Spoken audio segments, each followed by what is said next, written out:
इस डरपोक सिपाही ने सिगरेट जलाई, फिर जानबूझकर उसे बुझाया और हाथ ऊपर उठा दिया। दुश्मन स्नाइपर ने चमक देखी और अगली ही पल गोली उसकी हथेली को चीर गई। वो दर्द से कराहा, लेकिन साथ ही सैनिक उसे घेर कर बधाई देने लगे, क्योंकि जंग के मैदान में घायल होना ही घर लौटने का बहाना था। एक बूढ़े अनुभवी सैनिक ने तो और भी खतरनाक तरीका अपनाया। उसने गोली की नोक तेज की, बंदूक में डाली, बेल्ट दांतों में दबाई और अपनी ही हथेली पर गोली चला दी।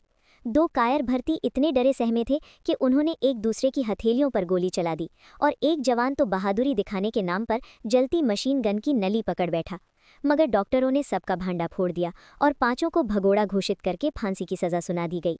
लेकिन चीफ अपने ही सिपाहियों पर हाथ नहीं उठाना चाहता था, इसलिए उन्हें बाहर निकालकर दुश्मन के रहम पर छोड़ दिया। वहां का मंजर बेहद डरावना था। पहला सैनिक सफ़ेद मनियान झंडे की तरह लहराकर रहम मांगने लगा। ये देखकर अपने ही साथी ने शर्म से तिरमिलाकर उसे गोली मार दी।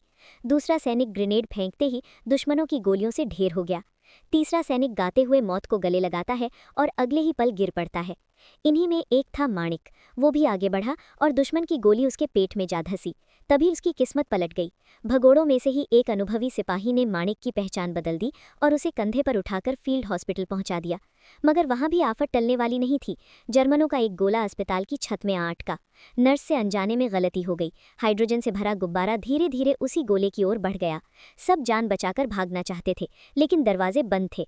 तभी अनुभवी सैनिक दौड़कर स्टील के कमरे में घुसा, दरवाजा बंद किया और रबर की चादरों के बीच छिप गया। अगले ही पल गुब्बारा गोले से टकराया और भीषण धमाका हुआ। पूरे अस्पताल के चिथड़े उड़ गए। वो सैनिक किसी तरह बच गया, लेकिन माणिक के सिर पर लगी चोट से उसकी याददाश्त चली गई। बाद में एक बूढ़ी औरत ने उसे अपने घर ले लिया। वक्त बीतते ही माणिक अपनी मंगेतर से मिला। जैसे ही नजरें मिली, औरत की आंखों से खुशी के आंसू बह निकले।